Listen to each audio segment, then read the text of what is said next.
While tens of millions of Americans continue to struggle financially, the unemployment rate is still at 10.2%. There are a select few, though, who have made a killing during the pandemic, and many of them are Silicon Valley billionaires. So Senator Bernie Sanders actually has a pretty smart proposal of imposing a 60% wealth tax on these billionaires, but not on their entire wealth, only on the wealth that they acquired during this pandemic. And the whole point behind it is to help pay for Americans' medical bills. Again, during a pandemic where many are getting sick but don't have the means to pay for the treatments they need to stay alive. According to The Hill, Sanders introduced legislation to impose this 60% tax on billionaires' wealth gains from March 18th through the end of the year, and to use the revenue raised by the tax to direct Medicare to pay all Americans out-of-pocket healthcare expenses for 1 year, for a 1 year period.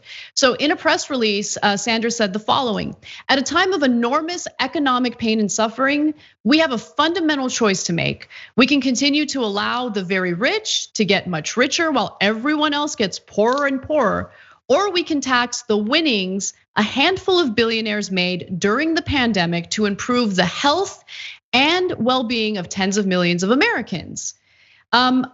I don't believe that this is a radical bill. I really don't. And I'll explain why. But before I do, I want to turn to a panel of people on CNBC who absolutely do believe this is a radical bill, but failed to have any reasonable argument for why they feel that way. Take a look.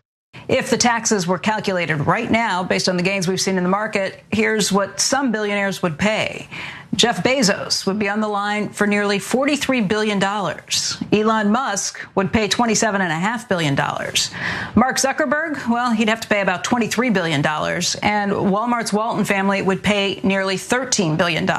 Other shareholders who might not otherwise be sympathetic with the Jeff Bezos would become sympathetic with the Jeff Bezos is because he would have to sell his shares to actually pay the tax bill, in which case all of a sudden there would be an overhang on the stock, and people would get upset about whether the value of their stock is going to go down effectively because he has to sell his shares. Well,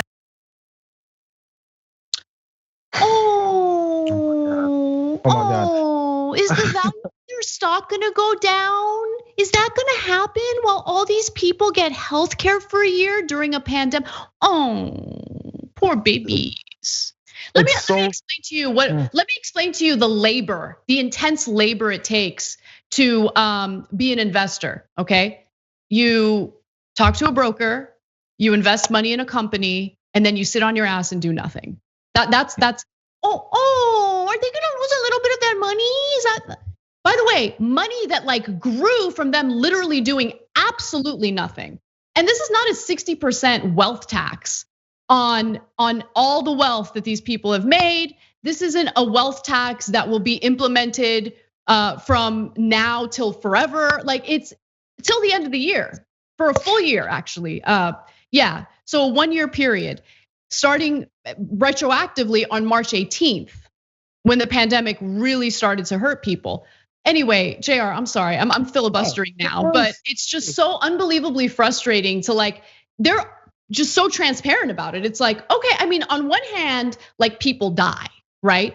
On the other hand, though, these investors who earned all this money by doing nothing, they're gonna lose out on some of that investment. Come on. These are the things that will get poor people or middle class people fighting with each other because they think somehow they're invested into the riches of billionaires.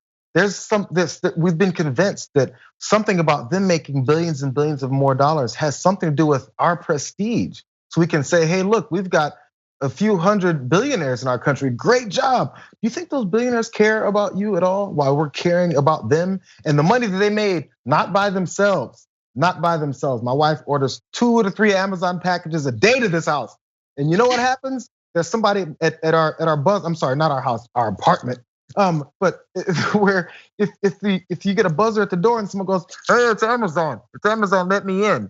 And so Amazon comes in. I don't think that driver is got stock options. I don't think he's worried about having to put up $12.9 billion for anything because he doesn't got it. He doesn't have any access to it. He never will because he works for this guy who has it all. And by the way, his working for that guy who has it all builds his empire. Why do we not see that? And why is there no worth in those people? I mean, not even the maybe lucky people that happen to work for Bezos and then I work for Tesla and work for the Waltons and all this stuff. So they don't even get the privileges of being a part of building this up. Even the lowest levels of that company, why don't they get these riches too, since they're part of it all? And by the way, there's another caveat which you might be getting to, and I'm sorry to step on that. Is if you became a billionaire since March 18th, you're off the hook, bro. Or if you were a billionaire and you didn't profit from March 18th, you're off the hook, kid. Exactly. So we're still worried about all these problems that these billionaires are gonna have to put up. What kind of problem? So that's exactly what I wanted to bring up when I said that this bill is not radical, right? It's not radical. And let me just clarify because I got confused for a second. So they wouldn't even be taxed, this wealth tax, for a full year. They would be taxed from March 18th to the end of this year. So it's not even a full year of wealth taxes, okay? And it's only on the wealth that they managed to accumulate, again, during this pandemic. And it would provide 1 full year of healthcare coverage for every single American, which I would argue is super important in the middle of this pandemic. Let me give you some more numbers to show you the reasoning behind this. And I think that it's actually a brilliant proposal. So Sanders' office cited an estimate from the Progressive Americans for Tax Fairness and the Institute for Policy Studies that found that a 60% tax on 467 billionaires' wealth gains from March 18th to August 5th would actually raise about $422 billion. How insane is that number, right? But again, if you are a billionaire and you somehow managed to bungle this and you didn't find ways to exploit the pandemic to make more money, you're not gonna be taxed simply because you're a billionaire. Again, this is about earnings during the pandemic. The group said in a press release, by the way, there are an additional 176 billionaires in the United States, but those billionaires currently wouldn't have to pay Sanders' tax because they either have seen their wealth decline from March 18th through August 5th, or they joined the billionaires list during that period and their wealth growth in that time frame was not greater than $1 billion. So it's not a radical bill. It's incredible to me how the feelings of shareholders is valued over and over again over the actual health and well-being and lives of people. But that's what this system calls for. That's what the whole point of this system is. So, yeah. You know, and you know what? And the reason they got people fighting and amongst themselves over some crumbs. I think Nancy Pelosi once was talking about how crumbs are supposed to be given to regular people, and everybody lost their minds and pulled their hair out on TV. Like, can you believe you called it crumbs? But they put up those numbers on CNBC about the things that those four groups and people have to pay. That is what they'd have to pay. You know what? How it wasn't characterized? How much they made to have to pay that much. So if you think, what, $13 billion is a huge number, that's what they'd pay because they've made more than that. That's not what we've been talking about. We're talking about, well, woe is them. They'd have to pay out so much. How much have they gained? We haven't talked about, those numbers weren't put up. And I tweeted this before when someone tweeted about an athlete that came up missing, an MLB player, and they're talking about how much money he made as they're talking about him leaving because he didn't want to be playing amidst COVID. We never talk about rich and powerful people and how much they've made in the decisions they make that screw over other people in the news reports. We don't say, hey, so Jeff Bezos, who made this many billions and billions of dollars, has this policy. We don't say that. Instead, we say, poor Jeff Bezos, who has to pay, but doesn't even have to. Proposal is saying he has to pay billions of dollars to do something to help this country that helped him become the billionaire that he is, bro. Jayar, I gotta jump in because during that conversation on that CNBC segment, they tried to make the argument that Jeff Bezos selling a portion of his shares in Amazon. By the way, again, he doesn't have to sell all of his shares.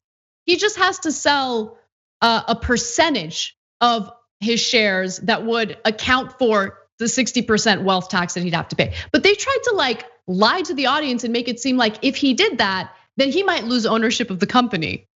Are you kidding me? You think people are that stupid? But they do. They insult their audience every single day. They're worried about him losing those amount of shares because he might lose control of his company, but they're definitely not worried about someone losing their life or their family losing life or someone losing their job and now unemployment is undercutting their entire life, or they're getting overpaid, as they like to say, on unemployment for people. They're on their asses over this, but they're not on him over how much he's made sitting back. How invested are they personally in Amazon or the companies that they listed in that segment? Right. And so there's always this conflict of interest that makes me sick to my stomach, especially when it comes to some of the financial reporting that we see, right? Those conflicts of interest should be kept in mind. And they seemed a little worried about whatever it is that they're invested in. Thanks for watching The Young Turks. Really appreciate it. Another way to show support is through YouTube memberships. You'll get to interact with us more. There's live chat emojis, badges. You've got emojis of me, Anna, John, Jayar. So those are super fun. But you also get playback of our exclusive member-only shows and specials right after they air. So all of that, all you gotta do is click that join button right underneath the video. Thank you.